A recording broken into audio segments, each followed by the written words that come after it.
बिहार में चुनाव है, इसे लेकर सौगातों की बौछार की जा रही है। बिहार के सीवान में प्रधानमंत्री मोदी ने 10,000 करोड़ रुपए से ज्यादा की विकास परियोजनाओं की सौगात दी। इसके बाद मुख्यमंत्री नीतीश कुमार ने बड़ा दांव चल दिया। सरकार ने विधवा, वृद्धा और दिव्यांगों को मिलने वाली पेंशन की राशि लगभग 3 गुना बढ़ा दी है। इसे लेकर आरजेडी नेता तेजस्वी यादव ने नीतीश सरकार पर नकल करने का आरोप लगाते हुए निशाना साधा है। तेजस्वी यादव ने कहा कि आरजेडी की पुरानी मांग थी और अब सरकार उसका क्रेडिट लेना चाह रही है। तो वहीं जनसुराज पार्टी के संयोजक प्रशांत किशोर ने भी ये वादा कर दिया है कि उनकी सरकार बनने पर पेंशन की राशि को बढ़ाकर 2,000 रुपये कर दिया जाएगा। अब ये चुनावी दौर में जो दांव खेले गए हैं, इनका कितना असर होगा, इनकी हकीकत क्या है, इसको दोनों ही पक्षों के प्रवक्ताओं से समझेंगे। लेकिन उससे पहले ये रिपोर्ट।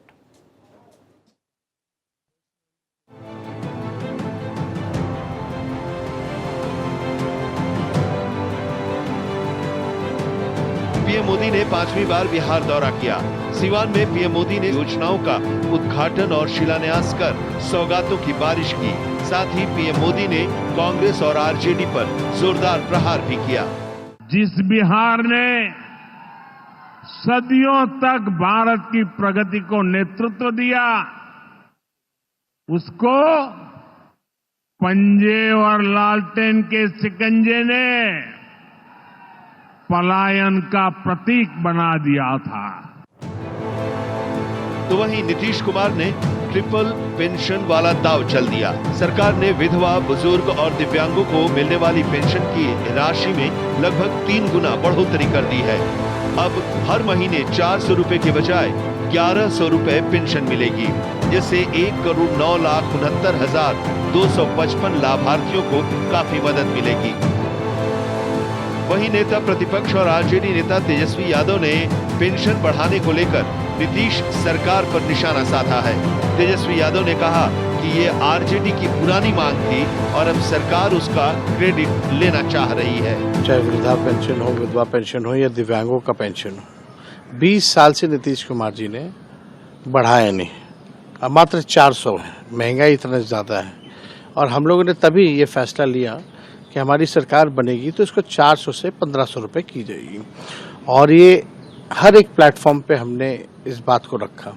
बल्कि जब बजट आ रहा था तब भी हमने सरकार को कहा था कि इसको इंक्लूड कीजिए, बजट में प्रोविजन इसका दीजिए ताकि लोगों को मिले। उस समय तो किया नहीं इन लोगों ने। इनको लगता होगा कि तेजस्वी क्रेडिट ले लेगा करेंगे तो, लेकिन हमने उस समय भी कहा था कि सरकार से ना करवा कर भी अगर करवाना पड़े तो हम करवाएंगे। एक तरफ जहां पीएम मोदी ने बिहार में सौगातों की बारिश की है, तो वहीं सीएम नीतीश कुमार ने ट्रिपल पेंशन वाला मास्टर स्ट्रोक चल दिया है, जिससे आगामी चुनाव को लेकर विपक्ष की बेचैनी बढ़ गई है। Bureau report, Bharat express.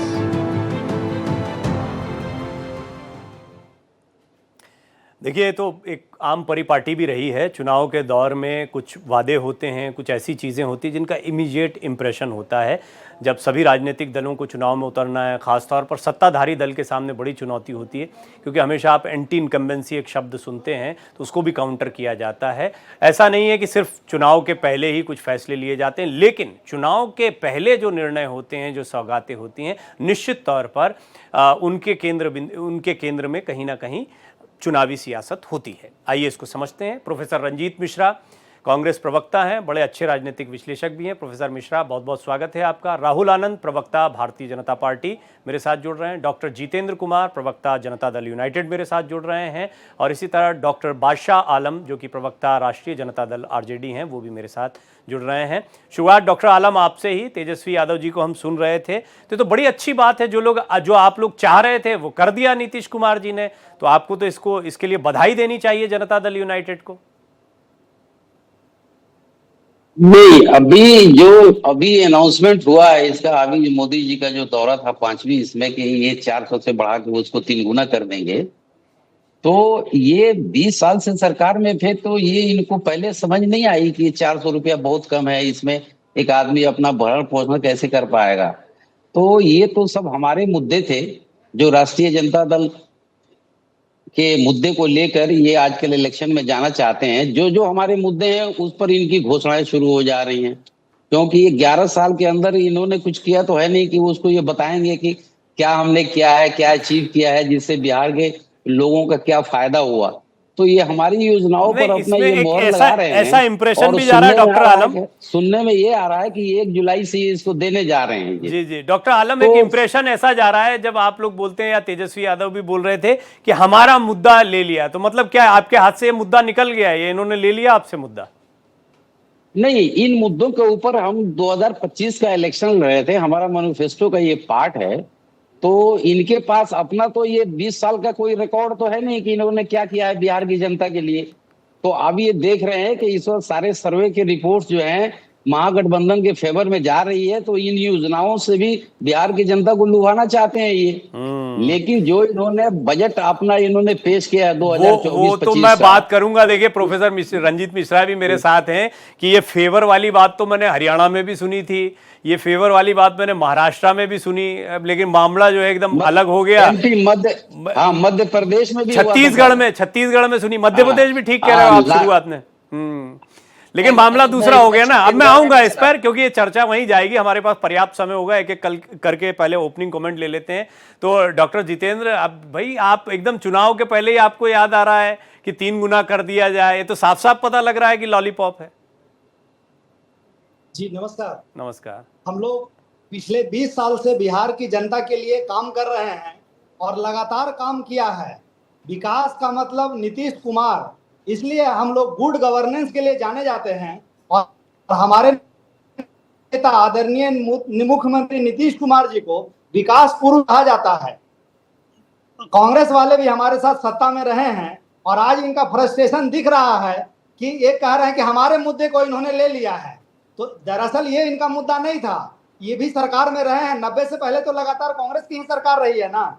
इन्होंने अच्छा काम नहीं किया, तब आरजेडी वालों को हो जाए, उस समय जो तत्कालीन जनता दल था उसकी सरकार बनी, जो 94 में आरजेडी में तब्दील हो गया और हम लोग उससे बाहर आए भाई, चूंकि लालू जी अपने मन की करने लगे और हम लोग समता पार्टी से होते हुए जनता दल यूनाइटेड बनाए। और बिहार की जनता ने 2005 से सेवा करने का अवसर हम लोगों को दिया है और आज 2025 चल रहा है, लगातार हम लोग सेवा कर रहे हैं। तो दरअसल यह इनका मुद्दा नहीं है, ये इनका फ्रस्ट्रेशन बोल रहा है।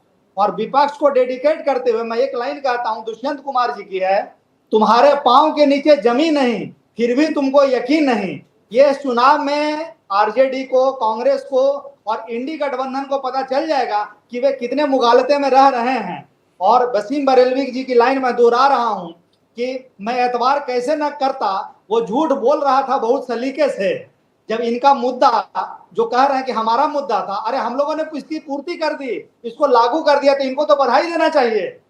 आखिर नीतीश गवर्नमेंट ने वो किया तो सही, पर इतना समय हो गया, अब वो सवाल तो बरकरार रहता। मैं आऊंगा डॉक्टर जितेंद्र, आपके पास सवाल तो बरकरार रहता ना। कर तो दिया पूरा, लेकिन अभी चुनाव के पहले ही पूरा करना था आपको। खैर ये मुद्दा बार बार उठेगा।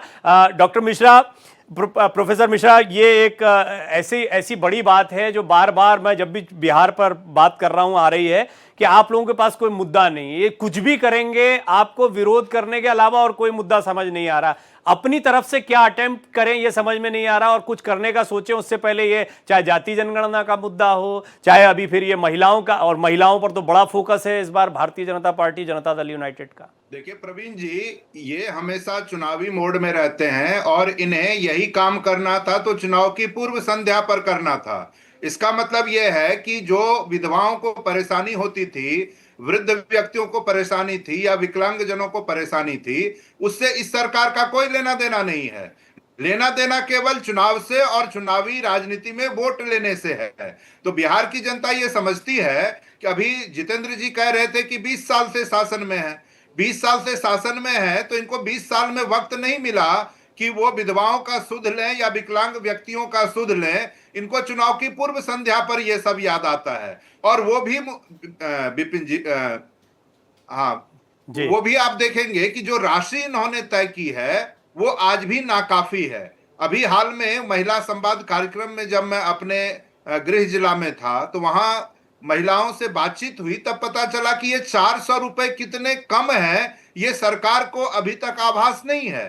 तो भले चलिए चुनाव की पूर्व संध्या पर भी इन्होंने निर्णय किया, मैं तो इसका स्वागत करता हूं कि ये विधवाओं की स्थिति में और जो वृद्ध व्यक्ति हैं उनकी स्थिति में उनको थोड़ी सहूलियत प्रदान करेगी। लेकिन एक बात देखिए, जितेंद्र जी के एक बात का मैं जवाब केवल देना चाहूंगा। ये कह रहे थे कि 20 वर्ष से सरकार में है। इनसे मेरा सवाल है कि एक भी उद्योग यो क्यों नहीं लगा पाए? कहते तो रहे कि ये डबल इंजन ट्रिपल इंजन की सरकार है, केंद्र में भी इनकी सरकार 11 वर्ष से है, तो बिहार में एक भी उद्योग ये सरकार क्यों नहीं लगा पाई? दूसरी बात कि बेरोजगारी अपने चरम पर है। मैं आऊंगा एक पलायन एक करके। अपने प्रोफेसर चरम मिश्रा, पर ये है। मुद्दे तो हैं ही, स्वास्थ्य और शिक्षा इन की इन मुद्दों पर तो हम बदहाल आएंगे स्थिति ही। है। पहले प्रति व्यक्ति आय हो या गरीबी हो, मैं सभी समझ गया आपकी मामलों में बात, कल मैं इस पर बड़ा बड़ा बिल्कुल लंबा डिस्कशन उत्तम कर स्तर चुका पर हूं। है। तो अभी इसके लिए रेलवे इंजन जिम्मेवारी बनने से किसकी लेके होगी? बहुत सारी चीजें आने वाली, देखिएगा चीनी मिल का मुद्दा आएगा, रेलवे इंजन बन रहे हैं वो आएगा, और प्रति व्यक्ति आय पर बहुत सारे आंकड़े आएंगे, वो सब होगा। अभी देखिए आप चर्चा में। हाँ, तो डॉक्टर जितेंद्र, आपको जवाब देना पड़ेगा बिल्कुल। में हम लोग पिछले 20 साल में जो काम किए हैं डिफरेंट आप जितेंद्र जी के, हाँ जी आ रहा हूं राहुल जी, जितेंद्र जी की बात पूरी हो जाए बस, उसके बाद आप कमेंट करिएगा। जी बोलिए जितेंद्र जी। हम लोग पिछले 20 साल में जो काम किया है एनडीए नीति गठबंधन के तहत विभिन्न सेक्टर में हम लोगों ने फेनोमेनल कार्य किया है। उन्हीं कार्यों के दम पे हम लोग इस चुनाव में जाएंगे, चाहे रोड कंस्ट्रक्शन हो, चाहे लॉ एंड ऑर्डर हो, चाहे शिक्षा हो, रोजगार हो। हम लोगों ने असंख्य पुल बनाया है बिहार में, नल का जल दिया है, जो विकासात्मक कार्य हम लोगों ने किया है। अरे डॉक्टर सात जितेंद्र, निश्चय आप जब उसी सात लॉ एंड निश्चय ऑर्डर के और काम को लेकर हम लोग आप जनता लॉ के एंड बीच में ऑर्डर जाएंगे। पुल जैसे ही बोले, मुझे लगा कि ये तो प्रोफेसर मिश्रा उठाने चाहिए थे इन मुद्दों को, आपने उठा दिया पहले लॉ एंड ऑर्डर और पुल का बिल्कुल मुद्दा। आप उठाएं और लेकिन मैं जवाब दूंगा भरपूर। मैं लूंगा, वो सवाल भी लेता हूं। राहुल आनंद अभी तक बोल नहीं पाए, उनका ओपनिंग कमेंट भी नहीं ले पाए हूं। तो राहुल जी, मैं आपसे सवाल ये पूछ रहा था कि बार बार अभी भी, जितेंद्र जी आऊंगा मैं, राहुल जी बार बार लालटेन पंजा ये क्यों याद दिला रहे हैं? तो इन लोगों का काम है ये खुद दिला देंगे अपने चुनाव चिन्ह याद। क्यों याद दिलाया जा रहा है बीजेपी की तरफ से कि लालटेन ऐसा था, पंजा ऐसा था, और हो गया, बहुत पुरानी बात हो गई वो। प्रवीण जी, आपकी चर्चा को शुरुआत करने से पहले एक बहुत अच्छा वाक्य है, वो मैं पढ़ना चाहता हूं महागठबंधन के संदर्भ में। वो ये है कि मेरा सुंदर सपना टूट गया, बेदर्द जमाना जीत गया, मैं मुख्यमंत्री बनने के चक्कर में अपना सब कुछ भूल गया। इसीलिए शायद भारतीय जनता पार्टी को इन सब चीजों को याद दिलाना पड़ता है कि पंजा का दर्द क्या था और लालटेन युग क्या था। देखिए, यहाँ एक चीज बड़ा महत्वपूर्ण है जो समझने की आवश्यकता है। देखिए, जो ये बार बार बातों को कहते हैं ना कि पेंशन योजना हो या फिर जाति जनगणना की बातें हो या फिर अन्य कुछ मसले, लेकिन शायद आरजेडी इस संदर्भ को भूल जाती है बार बार कि 2005 तक 75 रुपए ही क्यों थे। क्या कांग्रेस के हमारे साथी बता पाएंगे कि 75 से 100 रुपए ही क्यों थे? अगर सूर्य की किरण बढ़ती है, सुबह में कमजोर होती है, धीरे धीरे उसका तापमान बढ़ता है, और जब किरण में ओजस्वी आता है और प्रखरता आती है, तो निश्चित तौर पे उसका ऊर्जा का विकास होता है, और जहां तक उसकी ऊर्जा पहुंचती है, लोगों में उसका जोश और होश दोनों समझ में आता है। मैं इसलिए इस बातों को कह रहा हूं कि जब 2005 के बाद जब हमको सरकार में जब हम आए थे, तो उस समय हमारी स्थिति क्या थी, उसके बाद धीरे धीरे हम कितने बढ़े, उसका बढ़ते बढ़ते हमारा तेज कितना बढ़ा, और हम कितने मजबूती के साथ उस स्टीयरिंग पे बैठे हैं, जिसकी तुलना अक्सर आरजेडी वाले और कांग्रेस वाले कहते रहते हैं। उसका कंट्रोल कितने सहूलियत से संभाला, इस पे चर्चा होनी चाहिए। और शायद इसी की वजह से जो आज 1100 रुपए किया गया है और 1 करोड़ 9 लाख लोगों को जो लाभ मिलेगा, वो कहीं ना कहीं ये मजबूती का ही अंश है। एक बात और, जो बार बार लोग कहते हैं कि भारतीय जनता पार्टी चुनावी मोड में रहती है, चलो भैया हम छोड़ देते हैं, आप हमारे साथ एक देश एक चुनाव का समर्थन करिए ना, मुद्दा वहीं पर सब समाप्त हो जाएगा। लेकिन उस समय आप अपने राजनीतिक हित ये बढ़िया बात बोली आपने, अच्छी बात बोली प्रोफेसर मिश्रा, बड़ी अच्छी बात लगी मुझे तो, क्योंकि ये मैंने देखा है, ठीक कह रहे हैं राहुल आनंद कि बार बार जब भी होते हैं चर्चा में तो ये प्रश्न कांग्रेस की तरफ से उठाया जाता है, चुनावी मोड में है, तो करिए समर्थन वन नेशन वन इलेक्शन का। प्रवीण जी, उससे पहले जितेंद्र जी बड़ी चर्चा कर रहे थे कि इन्होंने खूब पुल बनाया। मुझे पता था कि आप पुल और इस पर आने वाले हैं, आप उसको पकड़ के बैठे होंगे। प्रवीण जी, आपके सवाल पे मैं आ रहा हूं। देखिए, जितेंद्र जी ने ठीक आपको याद दिलाया कि पुल गिरने का विश्व रिकॉर्ड इस सरकार ने बनाया है। ये आज पुल बनाते हैं और 2 महीने में वो पुल ध्वस्त हो जाता, तो किस तरह का पुल बना रहे हैं ये जितेंद्र जी आपको बता रहे हैं। कानून व्यवस्था की ये बात कर रहे थे, पूरे बिहार में कानून व्यवस्था ध्वस्त है, दिन दहाड़े लोगों की हत्या होती है। अभी कुछ दिन पहले एक आंकड़ा देख रहा था कि 65,000 हत्याएं हुई हैं इनके सामने में। तो जो व्यक्ति सुशासन का दंभ भर के शासन में आया हो, उनके शासनकाल में इस तरह की हत्याएं, इस तरह के अपराध हो रहे हों और वो कानून व्यवस्था पर बात करे, मुझे लगता है कि ये कहीं से भी उचित नहीं है। दूसरी बात, राहुल जी एक बात और कह रहे थे कि कांग्रेस का मुख्यमंत्री 90 के बाद नहीं हुआ और उनको बड़ी चिंता है इस बात की। अरे भाई, उनसे कभी पूछ लीजिए कि आज तक बिहार में भारतीय जनता पार्टी का कोई मुख्यमंत्री बना क्या, तो वो तो उसकी चिंता करें। और इस बार तो उन्होंने ये तो बार बार हनुमान छोड़ते हैं ऊपर से और कहते हैं घर में आग लगी घर के चिराग से, तो इनके यहाँ तो घर का चिराग तैयार रहता है। अब इनके सवाल का तो दे दीजिए जवाब, तो इनके सवाल का तो जवाब दे दीजिए। लंका में फिर से आग लगाने की तैयारी मैं ये सारे सवाल आ गए, जितेंद्र जी भी दे देंगे, राहुल जी भी। अब इनके सवाल का तो जवाब दे दीजिए आप। देखिए, चुनाव को लेकर एक बात समझ लीजिए, आज भी इन लोगों, चुनाव आयोग ने एक निर्णय किया है कि 45 दिनों में ही सारे जो आंकड़े हैं उसको आप डिलीट कर दें। इससे पहले आपने देखा था कि इन्होंने शुरुआत कहां से की चुनाव की गड़बड़ी की। इन्होंने, जिसमें मुख्य न्यायाधीश थे सर्वोच्च न्यायालय के, उस पैनल से सबसे पहले उनको हटाया और अपने एक कैबिनेट मिनिस्टर को डाल दिया। तो इनकी नीति और नियत पर बार बार पूरे देश के लोगों को संदेह होता है। फिर आपने देखा कि अब ये मुझे लगता है कि ये चर्चा जो है, ये प्रोफेसर मिश्रा ऐसे चलेगा तो क्यों लड़ रहे हैं बिहार का चुनाव? मत लड़िए, बहिष्कार कर दीजिए। अपने हिसाब से लड़ते हैं तो चुनाव आयोग का इस्तेमाल करते हैं, तो पूरे सिस्टम का, ऐसे मत लड़िए चुनाव।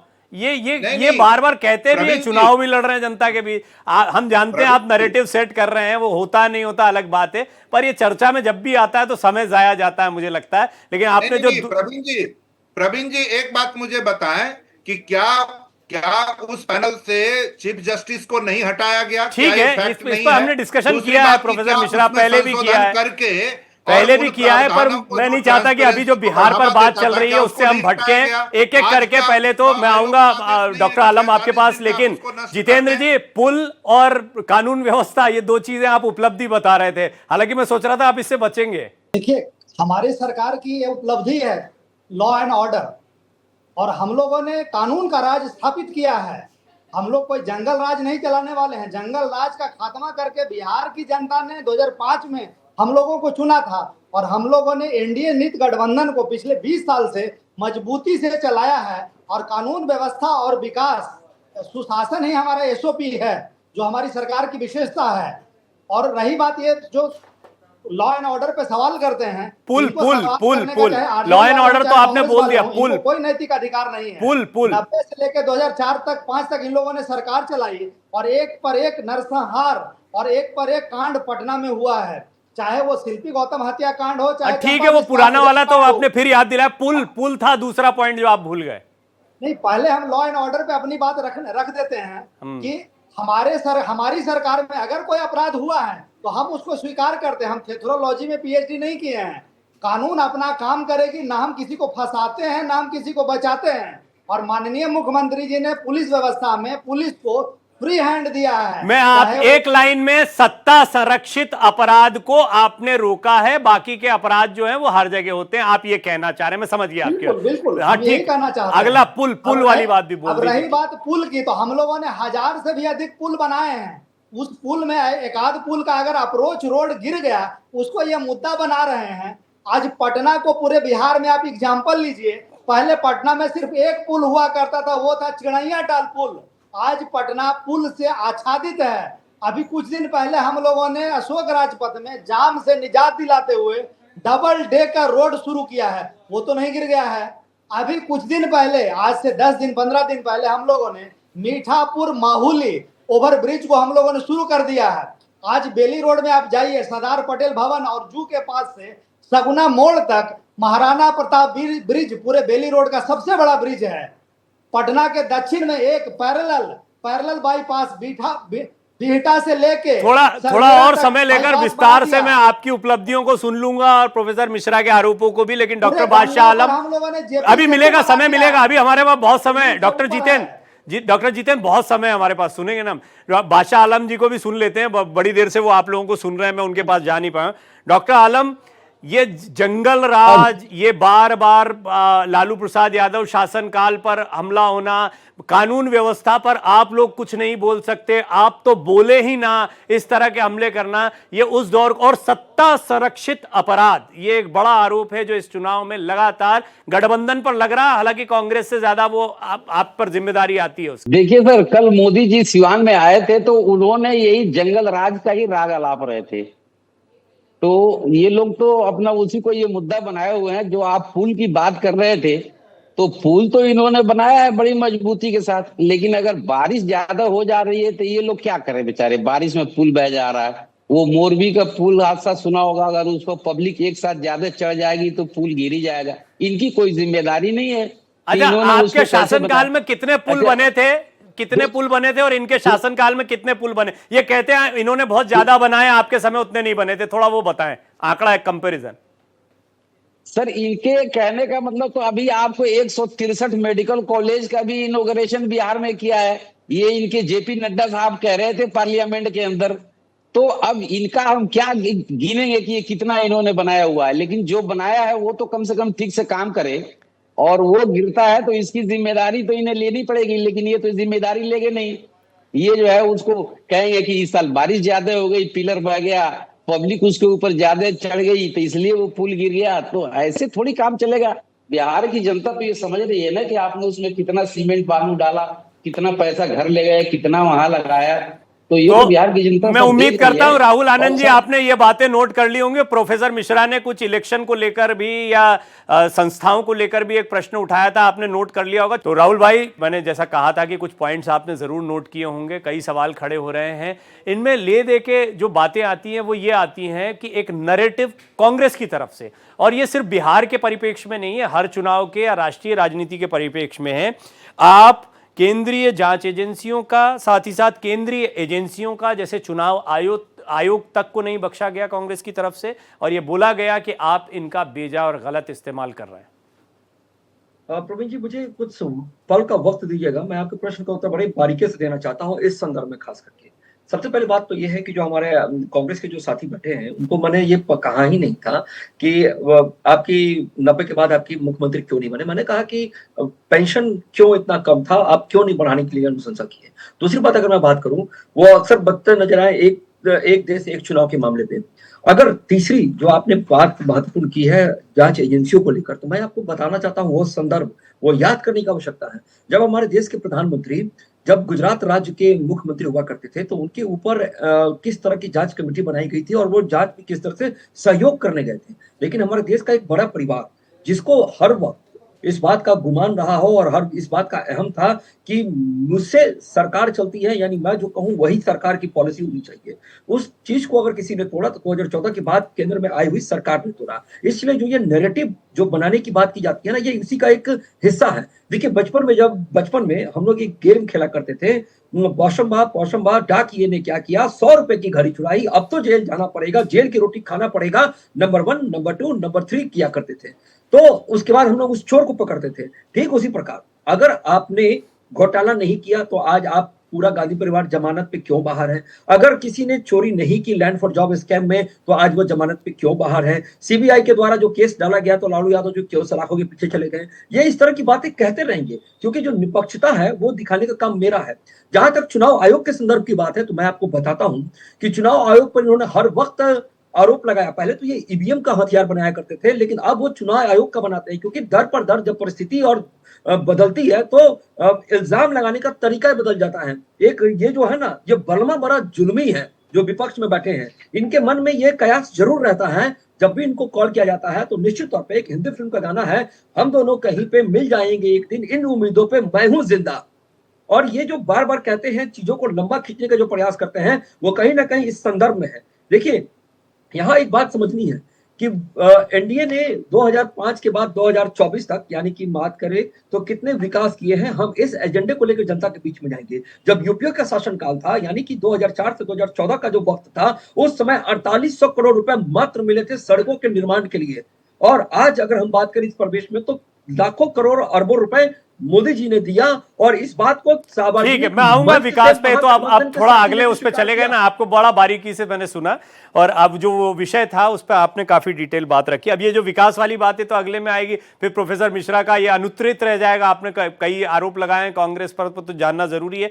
हालांकि मैं उनके पास जाऊं उससे पहले मैं एक चीज राहुल जी आपसे जानना चाहता हूं। मैं नहीं, ये आम लोगों के जहन में भी ये बात आती है कि अगर ये इतने बड़े अपराधी हैं, सब कांग्रेस के बड़े नेता हों या आरजेडी के बड़े नेता हों, तो आपको अपराधियों से क्यों राजनीतिक लड़ाई? इनको जेल में डाल दीजिए, इनसे राजनीतिक लड़ाई क्यों लड़नी पड़ती है? देखिए, कभी भी अभी अभी इजराइल अगर ईरान पे हमला कर रहा है और भारत ने पाकिस्तान के ऊपर हमला किया, तो उनका जो एक्यूरेसी था ना, जो बिहार की जो स्वदेशी हथियार है उसका एक्यूरेसी कितना था?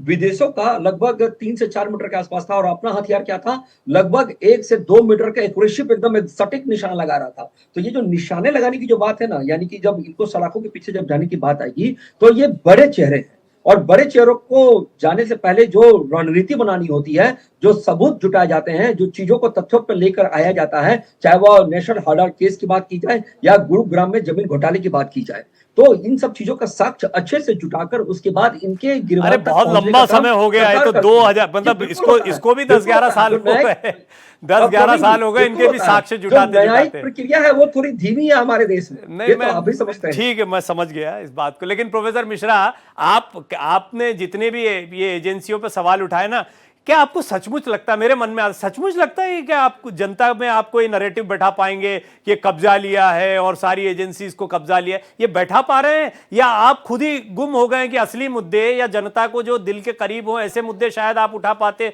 वहां एनर्जी लगा पाते? देखिए, मैं राहुल जी की बात सुन रहा था, कहाँ इजराइल, ईरान, सब जगह उन्होंने घुमा दिया। मुझे लगता है कि ट्रंप साहब अकेले काफी है मोदी जी की हवा निकालने के लिए। और जितना ये 56 इंच का सीना लेके घूमते थे, उनको ट्रंप साहब ने आजकल बिल्कुल ट्रंप आपके दुनिया बड़े के खास हो सामने गए, उनकी वास्तविकता आजकल रख दी। ट्रंप आपके बड़े खास हो राहुल आनंद जी ना ले जाए तो बेहतर होगा। अब प्रवीण जी, मैं एक बात आपको बताना चाह रहा हूं जी। कि प्रधानमंत्री जी कल गए सिवान, और उन्होंने 2005 के पहले बिहार की क्या स्थिति थी इस पर खूब लंबा भाषण दिया।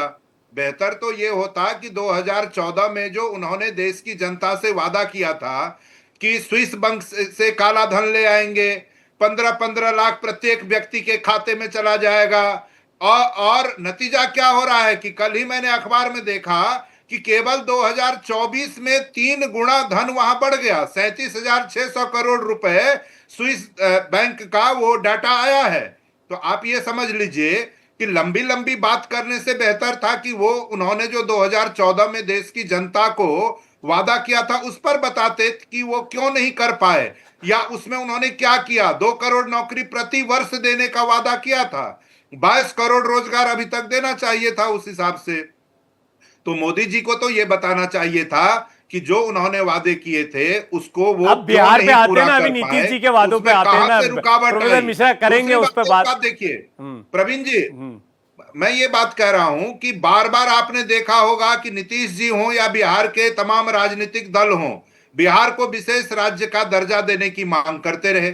मोदी जी को तो यह बताना चाहिए था कि बिहार को विशेष राज्य का दर्जा कब देंगे। पटना विश्वविद्यालय के लिए वो तस्वीर आपको याद होगा कि नीतीश कुमार जी हाथ जोड़ के और खड़े थे और कह रहे थे इसे केंद्रीय विश्वविद्यालय का दर्जा दे दीजिए। मोदी जी को तो यह बताना चाहिए था कि पटना विश्वविद्यालय को केंद्रीय विश्वविद्यालय का दर्जा वो कब देंगे। दूसरी बात आप ये देखिए कि अभी राहुल जी बड़ी बड़ी बात कर रहे थे। अरे भाई, भाजपा के राष्ट्रीय अध्यक्ष को नेशनल मीडिया पे नोटों की गड्डी लेते हुए पूरे देश ने देखा, और वो व्यक्ति आज भ्रष्टाचार के ऊपर भाषण दे रहे हैं। बिहार की ही बात आप करें प्रवीण जी, तो नीचे से ऊपर तक बिना पैसे दिए किसी कार्यालय में काम नहीं होता है। भ्रष्टाचार अपने चरम पे है इनके शासनकाल में, तो बिहार की जनता तो उसका हिसाब चाहती है इनसे। और ये भी जानना चाहती है कि जो मोदी जी नीतीश जी के डीएनए पे और बिहार के डीएनए पे सवाल खड़ा करते थे, अचानक ऐसा क्या हो गया कि उनके साथ हो गए। और नीतीश जी कहते थे संघ मुक्त भारत बनाएंगे, मर जाएंगे मिट जाएंगे, लेकिन भाजपा के साथ नहीं जाएंगे। तो ऐसी क्या मजबूरी हुई नीतीश जी की कि फिर बुद्धम शरणम गच्छामि हो गए। तो चलो, इस बहाने आपने बुद्ध तो मान लिया मोदी जी को। आपने बुद्ध मान लिया मोदी जी को कहते कहते। नहीं, मैं वही कह रहा हूं कि आखिर नीतीश जी बार बार उनके शरण में जा रहे हैं, जो व्यक्ति उनके डीएनए वो पे तो सवाल चाबी खड़ा रखते करता हैं ना है, अपने पास। आप जिनके लिए वो कहते हैं कि जितेंद्र मर जी जाएंगे, देंगे इस पर मिट जवाब। जाएंगे, लेकिन जितेंद्र भाजपा में जी, नहीं क्या जाएंगे। कोऑर्डिनेशन ठीक ठाक चल रहा है ना? आप अभी जगह चेहरा नीतीश कुमार जी है ना, और बीजेपी से कोऑर्डिनेशन ठीक है? और दूसरा, क्या अभी भी चाबी जेब में रखने का प्लान है, या इस बार सचमुच पहले से जो तय रहेगा वही तय रहेगा? प्रवीण जी, एनडीए में करार है और विपक्ष बेकरार है सत्ता में आने के लिए। एनडीए में करार है और विपक्ष में सिर्फ और सिर्फ सर फुटअव्वल है, उनके बीच में कोई करार नहीं है। हमारे यहाँ एनडीए का चेहरा फिक्स है कि नीतीश बाबू ही रहेंगे सीएम फेस, और विपक्ष आज तक तो कांग्रेस और लेफ्ट ने कभी बोला ही नहीं है कि तेजस्वी हमारे फेस होंगे। तो सबसे बड़ा संकट तो विपक्ष में दूल्हा का है, यानी चेहरा का है, कि वहां चेहरा कौन बनेगा, वहां दूल्हा कौन बनेगा। आरजेडी सेल्फ प्रोक्लेम कर रहा है कि भाई हमारा चेहरा आदरणीय तेजस्वी जी होंगे। लालू जी ने भी अपनी बात कह दी है, लेकिन ना कांग्रेस की तरफ से इसका कोई अप्रूवल आया है, ना लेफ्ट की तरफ से इसका कोई अप्रूवल आया है। सब सर फुटअव्वल करने में लगा हुआ है, क्योंकि कांग्रेस और लेफ्ट पार्टियों को इस बात का डर है कि अगर तेजस्वी जी को आगे करेंगे तो उनके जंगल राज का भी तमगा उनके ऊपर लगेगा और उनको फायरिंग रेंज में आना पड़ेगा और झेलना पड़ेगा। और लेफ्ट वाले या कांग्रेस इस बात को नहीं चाहते हैं कि तेजस्वी जी को आगे करके वे चुनाव लड़ें। इसका खामियाजा आने वाले चुनाव में उनको भुगतना पड़ेगा।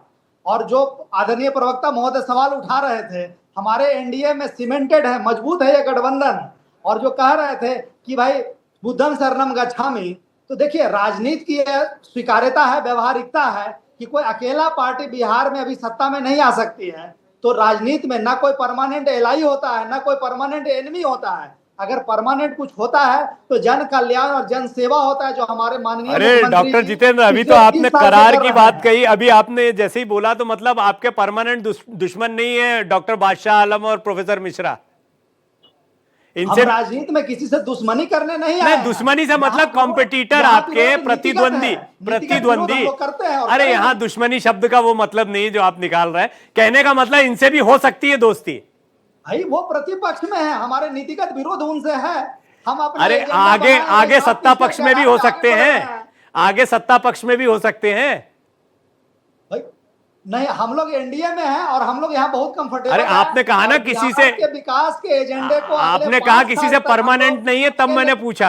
आपने कहा किसी से परमानेंट दूरी, ये नजदीकी या दूरी नहीं होती।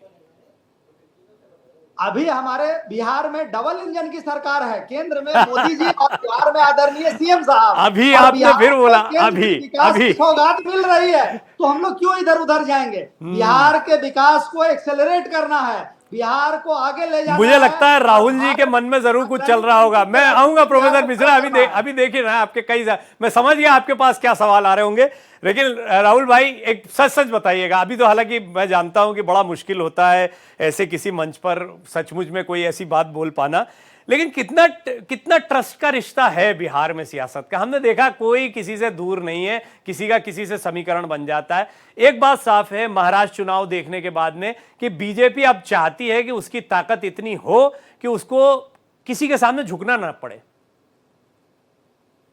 और देखिए इस संदर्भ में अगर बात करें तो बजरंगबली को याद करना चाहिए। बजरंगबली को क्यों याद करना चाहिए? क्योंकि बजरंगबली के पास अनंत शक्तियां थी, फिर भी वो बिल्कुल सहिष्णुता का पालन करते थे और बहुत शांत होकर चीजों को देखते थे, और जो कर्तव्य था उसी का पालन करते थे।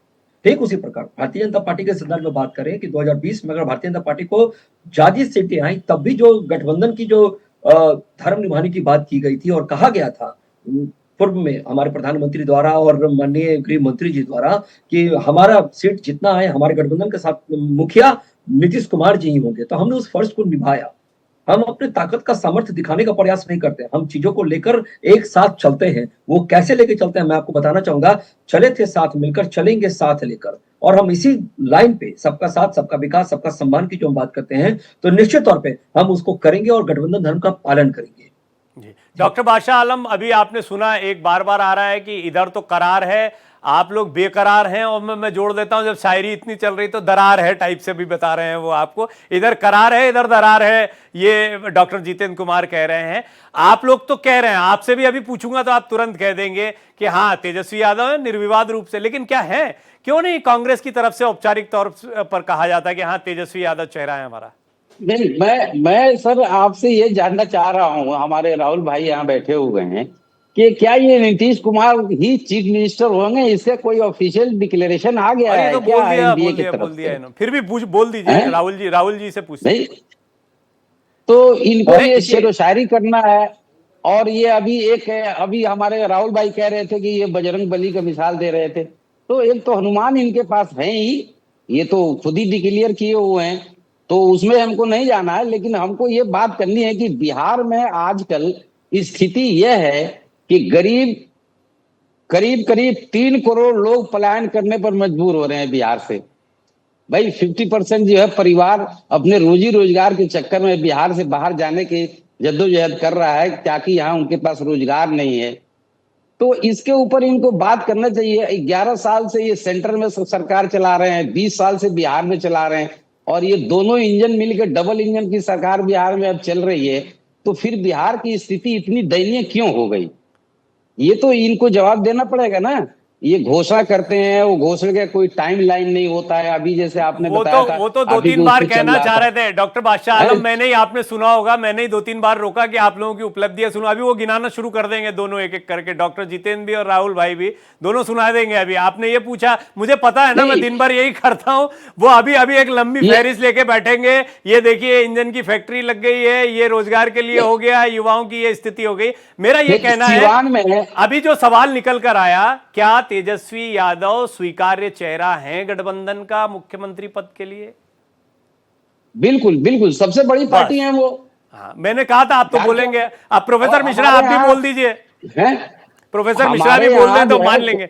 गठबंधन में इसकी लड़ाई है ही नहीं। पूछ लेते हैं, एक होगा, सुनिए ना, 243 सीटों के ऊपर ये बात प्रोफेसर मिश्रा बोल देंगे, प्रोफेसर मिश्रा भी बोल देंगे तो मैं मान लूंगा। ये बात प्रोफेसर मिश्रा ही बोल दें तो मान लूंगा। प्रवीण जी, अभी राहुल जी और जितेंद्र जी एक बात कर रहे थे, उस पर मैं टिप्पणी कर दूं, फिर आपके प्रश्न पर पहले देखिए। नहीं, जितेंद्र जी कह रहे थे कि भाई उनका किसी भी राजनीतिक दल से कोई वैर नहीं, वो एक आपको संकेत दे रहे थे जिसको राहुल जी ने पकड़ा, और राहुल जी ने बजरंग बली की याद दिला दी। उन्होंने ये कहा कि एक हनुमान हमने पिछली बार आपके लंका दहन के लिए भेजा था, वो हनुमान इस बार फिर से तैयार हो रहा है, और कहा जा रहा है कि 243 सीट पर वो चुनाव लड़ेंगे, और वो हनुमान खुद भी विधानसभा चुनाव लड़ने ये ऐसे मन में बैठा कर रखा था प्रोफेसर मिश्रा ने कि मैं ये बोलूंगा चाहे जो भी बात हो। ये बता दिया है कि उनका हनुमान, उनका बजरंग बली फिर तैयार है नीतीश जी को कटघरे में खड़ा करने के लिए। दूसरी बात आप ये देखिए कि अगले मुख्यमंत्री के तौर पर भारतीय जनता पार्टी का कोई बड़ा नेता अभी तक ये नहीं कहा है कि नीतीश जी अगले मुख्यमंत्री होंगे। ये तो कहा है कि चुनाव उनके नेतृत्व में होगा, लेकिन सम्राट चौधरी से लेकर सारे लोगों ने कहा, किसको कहना नहीं बताया है। सब लोग कह रहे हैं, किसको नहीं, अगले मुख्यमंत्री के बारे में किसी ने नहीं कहा है, बस उनके नेतृत्व। अरे आप ऐसा बोल के और इनको एनकरेज कर दे रहे हैं कि अगले मुख्यमंत्री वही बन रहे हैं, इन्हीं का बन रहा है, ऐसा बोलेंगे तो ये तो ऐसा तय हो जाएगा कि बस इन दोनों में ही कोई तय होना है। अरे आप लोग अपनी बात करिए ना। रवि जी, आज भी आपको जो ये हनुमान की याद दिलाई जा रही है, मुझे एक बात बताइए प्रोफेसर मिश्रा, इनके यहाँ पर कोई मुख्यमंत्री बन रहा है, इसकी आप चर्चा करते रहेंगे तो आप तो एनकरेज कर देंगे, इन्हें बनना इन्हीं के यहाँ से है किसी को, आप तो ऐसा इंप्रेशन दे। अपने यहाँ वाली बात करिए ना कि आपके यहाँ से कौन है चेहरा। देखिए, ऐसा है कि इस बार ये जितना भी षड्यंत्र कर ले, जितना भी काट की हाड़ी चढ़ा ले, बार बार चढ़ेगी नहीं। बिहार की जनता ने परिवर्तन का मन बना लिया है। देख लिया डॉक्टर आलम, अगले 15 मिनट बात करते रहूंगा, प्रोफेसर मिश्रा बोलेंगे नहीं। अगले 15 मिनट में प्रोफेसर मिश्रा से बात करते रहो, वो बोलेंगे नहीं तेजस्वी यादव का नाम। खैर, ये स्थिति तो है जो डॉक्टर जितेंद्र कुमार ने बताई, लेकिन अभी एक प्रोफेसर मिश्रा ने, राहुल भाई जो बात कही है वो बड़ी इंपॉर्टेंट है कि थोड़ा सा चेक एंड बैलेंस, आग के लिए पानी का खतरा होना चाहिए, थोड़ा एक डर बनाए रखना चाहिए, ऐसी कोई रणनीति हो। मैंने तो हालांकि ये सवाल पूछा था कि आप बीजेपी चाहती है कि खुद मुख्तारी भी आए, अपनी ताकत इतनी हो कि झुकना ना पड़े। राहुल जी, क्या फिर शायद संपर्क टूट गया हमारा?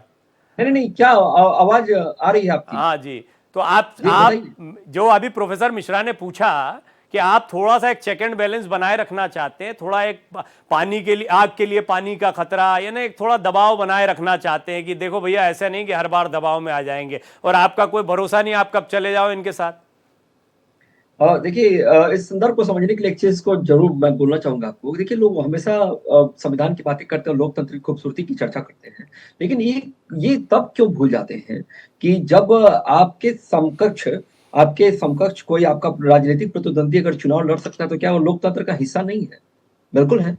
हो सकता है कि हमारी कुछ आपसी मतभेद हो, लेकिन इसको संदर्भ में ये लेके जरूरत नहीं है कि किस चीज को लेकर जाना था। और अंततः अगर रामायण के पात्र की अगर हम याद करें तो ये चीज बिल्कुल है कि बजरंगबली को पता सब चीज होता था, चाहते सब चीज थे, चाहते तो सीता जी को उठाकर लेकर चले आते, लेकिन फिर भी उन्होंने धर्म का मार्ग चुना। तो बिल्कुल हम धर्म के ऊपर चलेंगे, जो हमारा गठबंधन का धर्म है उसका हम पालन करेंगे और वही करेंगे। लेकिन आप इस चीज के लिए आश्वस्त रहिए कि कहीं ऐसा ना हो कि अगर आपको 70 सीट ना मिले तो कहीं दिल्ली वाला हाल आप बिहार में ना कर दें। और इस तरह से 0 सीट आने के बाद में जिस तरह से इस तरह का प्रदर्शन किया जा रहा था, दिखाया जा रहा था कि हमने हरा दिया, हमने जीत लिया, 0 पे भी आउट होने पे जिस तरह से आप खुश होते हैं, जिस तरह से आप सेलिब्रेट करते हैं, ये कहीं बिहार में देखने को ना मिल जाए। इसलिए ये पेंशन टेंशन में मत पड़िए, आप पढ़िए इस चीज के ऊपर कि आपको सरकार में कितनी सीटें मिलेंगी, आपको गठबंधन में कितनी सीटें मिलेंगी, इसके ऊपर चर्चा करने की आवश्यकता है। जी, डॉक्टर जितेंद्र बड़ी देर से कुछ कहना चाह रहे थे इसी विषय पर। प्रवीण जी मैं आता हूँ जितेंद्र जी, प्रोफेसर मिश्रा का केवल एक वाक्य मैं बोलना चाह रहा हूँ। राहुल जी कह रहे हैं कि कुछ मतभेद हैं उनके, तो जरा वो प्रकाश डाले कि किस तरह के मतभेद जदयू से चल रहे हैं। ये बात पकड़ने वाली बात हुई। हालांकि उन्होंने जो बात बोली है वो एक सामान्य संदर्भ में बोली है, फिर भी अगर वो सफाई देना चाहे इस पे। नहीं, गंभीर प्रवक्ता है, कह रहे हैं कि कुछ मतभेद है हम लोगों के, तो बोलिए राहुल, क्या मतभेद है? बिहार की जनता को जानने का तो अधिकार है ना कि किन मुद्दों पर इनके मतभेद चल रहे हैं। देखिए मैं बताता हूँ। देखिए क्या है ना कि बस चीजों को पकड़ने की जरूरत है। और मैं आपको बता देता हूँ, 2020 में जो सीन देखने को मिला था उसका निश्चित तौर पर प्रतिकार हुआ था और भारतीय जनता पार्टी ने प्रतिकार किया था। लेकिन हमने अपने धर्म को निभाते वक्त कोई देरी की क्या? कुछ नहीं, हम जो थे वही थे और हम आज भी वही हैं। अक्सर इस चीज को, जो 5 पांडव की जो बात हम करते हैं ना, वो 5 पांडव इंटैक्ट है। और मैं आपको याद दिला देता हूं, सबने जब अर्जुन को गुरु द्रोणाचार्य जब शिक्षा दे रहे थे तो सबने कहा कि हमें मछली दिख रहा है। महागठबंधन के लोग, मछली दिख रहा है और हमें बस वो आंख दिख रहा है जहां हमें निशाना लगाना है। इसलिए एनडीए बिल्कुल इंटैक्ट है और वो बिल्कुल क्लियर है। It should be very clear कि हम साथ चले थे, साथ चलेंगे, साथ रहेंगे, साथ मिलकर आएंगे सरकार बनाने के लिए। अब प्रवीण जी मैं थोड़ा आपसे इजाजत लूंगा, अगर इजाजत हो तो। जी डॉक्टर जितेंद्र को, वैसे भी ये समय अब समाप्ति की ओर है। डॉक्टर जितेंद्र को इससे मैं बात भी करना चाह रहा था। डॉक्टर जितेंद्र कुमार, अभी आपने बात को सुना और बात घूम फिर कर यहीं पर आ जाती है कि नीतीश जी कितने इंटैक्ट रहते हैं, किसके साथ में रहते हैं। दूसरा, उनकी सेहत को लेकर विपक्ष की तरफ से बहुत सारे आरोप लगाए गए, बहुत सारी बातें कही गई। ये कुछ बातें हैं जब उनके चेहरे को रखा जाता है और फिर उसमें भारतीय जनता पार्टी भी अगर ये कहती है कि हाँ नहीं वही चेहरा रहेंगे, लेकिन आगे जनता दल यूनाइटेड, क्योंकि हमने ये देखा था जिस मतभेद की बात कर रहे हैं तो इनके सुपुत्र भी अभी बीच में सामने आए थे नीतीश जी के, जिनको हम में से बहुत से लोग, बहुत कम लोग जानते थे, लेकिन अचानक से वो आए, उनके कुछ बयान आए थे। तो ये परिस्थितियां क्या थी, क्या इस पे एक डैमेज कंट्रोल हुआ और आने वाले दिनों में इसको लेकर किस तरह की बातचीत हुई, वो थोड़ा सा बताइए। प्रवीण जी, मैं 2 लाइन कहना चाहता हूं कि राहें जहां तक जाएगी राहगीर वहां तक जाएगा। तुम दरिया से क्या पूछते हो कि नीर कहां तक जाएगा? अरे खींच धनु की डोर, निशाना साधो मंजिल पर, बाकी बाद में देखेंगे तीर कहां तक जाएगा। निसंदेह तीर को इस प्रस्तावित विधानसभा चुनाव में बहुत आगे जाना है और हम लोग पिछले 20 साल में जो विकास की गंगा बहाई है उसी को लेकर हम लोग इस चुनाव में जाएंगे और जनता से वोट मांगेंगे। प्रतिपक्षी का ये षड्यंत्र है उनके स्वास्थ्य को लेकर, तो हम लोग कहना चाहते हैं, क्लियर करना चाहते हैं आपके माध्यम से और मंच से कि नीतीश जी बिल्कुल स्वस्थ हैं और 4 डिग्री में भी उन्होंने अथक काम किया है, पूरे प्रदेश का दौरा किया है और आज 44 डिग्री टेम्परेचर है। बावजूद इसके जो विकासात्मक कार्य है और जो प्रगति के कार्य हैं उसकी समीक्षा हम लोग लगातार कर रहे हैं। प्रतिपक्ष के जो प्रवक्ता यहाँ बैठे हुए हैं मैं कहना चाहता हूं कि हमारे तरफ तो दूल्हा क्लियर है भाई, हमारे सीएम साहब सीएम हैं और वही रहेंगे। आपके बीच में चाहे कांग्रेस हो, आरजेडी हो, वाम दल हो, वाम दल में भी 3-4 दल है, और इसके अलावा वीआईपी तो पहले सेल्फ प्रोक्लेम कर चुकी है कि हमारे नेताजी मुकेश सहनी जी हमारे डिप्टी सीएम होंगे, अब तेजस्वी जी सीएम होंगे। और इस पे कांग्रेस ने कड़ी प्रतिक्रिया दी थी। मैं कुछ चैनल पे डिबेट में जुड़ा हुआ था, आज तक पे और जी बिहार झारखंड पे। तो पहले हमारे बीच तो करार है, दरार तो इनके बीच में है, और ये सत्ता में आने के लिए ठीक है, आपने विस्तार से बोला। डॉक्टर प्रोफेसर मिश्रा कुछ कहना चाह रहे हैं? प्रोफेसर मिश्रा, बिहार की जनता कभी नहीं भूलेगी इनको। प्रवीण जी, राहुल जी अभी 5 पांडव की बात कर रहे थे। इनके एक पांडव को इस बात की धमकी मिली है हत्या की कि वो एनडीए छोड़कर नहीं चले जाएं। आज बिहार पुलिस ने ये खुलासा किया है। तो इनके पांडवों में ही भगदड़ मची हुई है कि उनको हत्या तक की धमकी दी जा रही है। दूसरी बात, जितेंद्र जी कह रहे हैं मुख्यमंत्री के स्वास्थ्य की, तो मैं बताऊं कि इनके जो गठबंधन के पार्टनर है भारतीय जनता पार्टी, लगातार उनके बड़े बड़े नेताओं ने ही उनके स्वास्थ्य पर सवाल उठाया। विपक्ष कभी उनके स्वास्थ्य को मुद्दा नहीं बनाता है। तो जितेंद्र जी को यह भी समझना चाहिए कि वो भारतीय जनता पार्टी और उनके नेता ही हैं जो उनके स्वास्थ्य पर सवाल खड़े करते हैं, विपक्ष नहीं करता है। दूसरी बात की प्रवीण जी, एक ही बात कह के मैं अपनी बात पूरी करूंगा कि देखिए 20 वर्ष में ये लोग एक भी उद्योग नहीं लगा पाए। बिहार में विकास का जितना पैमाना होता है सबको इन्होंने निचले रसातल पर रखा। तो बिहार की जनता बेरोजगारी, पलायन, शिक्षा, स्वास्थ्य के मुद्दा पर वोट करेगी और इस बार परिवर्तन सुनिश्चित है और इंडिया गठबंधन की सरकार बिहार में बनने वाली है। डॉक्टर जितेंद्र, आप कहना भी चाह रहे थे, तो बेरोजगारी, उद्योग धंधे, युवाओं के बारे में आप चलते चलते जो कमेंट करना चाहें। देखिए, प्रोफेसर रंजीत मिश्रा जी को मैं डेडिकेट करता हूं कि दिल बहलाने के लिए गालिब एक ख्याल अच्छा है। पिछले 20 साल में जितना भी इन्वेस्टमेंट एफडीपी आया है हमारे बिहार में, उसकी एक लंबी सूची है। और कृषि आधारित उद्योग हमारे बिहार में कई जगह लगे हैं। कहें आप तो मैं उनका ब्रीफ आपको दे सकता हूं। मैं अभी दनियावा के पास अल्ट्राटेक सीमेंट का प्लांट लगा है, नवादा में कुरकुरे बनाने की फैक्ट्री लगी है, बेगूसराय में प्लांट लगा है। कुरकुरे बनाकर बिहार को आप बहला नहीं सकते जितेंद्र जी। इस बार कंक्रीट मुद्दों पर अरे इंजन भी बन रहा है, इंजन रेलवे का इंजन भी बन रहा है। 45 वर्षों में रेलवे का इंजन भी बनेगा। क्यों है अभी शिक्षा और स्वास्थ्य को इतना बदहाल आपने क्यों कर दिया है? पुल बनाते हैं 4 दिन में वो बह क्यों जाता है? कानून व्यवस्था ध्वस्त क्यों है? इन सवालों पर जवाब जनता मांगेगी, और जिसका जवाब न तो आपके पास है न भारतीय जनता पार्टी के पास है। चुनाव आईन है और इस चुनाव में जाएंगे और हम अपने काम को बताएंगे और निश्चित तौर पे जनता आईना दिखाने का काम ठीक है, बढ़िया। आप दोनों की ये बात जो है मैं क्लोजिंग कमेंट के तौर पर लेता हूं। डॉक्टर जितेंद्र, आपका बहुत बहुत धन्यवाद। प्रोफेसर मिश्रा, आपका बहुत बहुत धन्यवाद। डॉक्टर बादशाह आलम भी थे, राहुल भाई भी थे, सबका बहुत बहुत धन्यवाद। भारत का सवाल में इतना ही।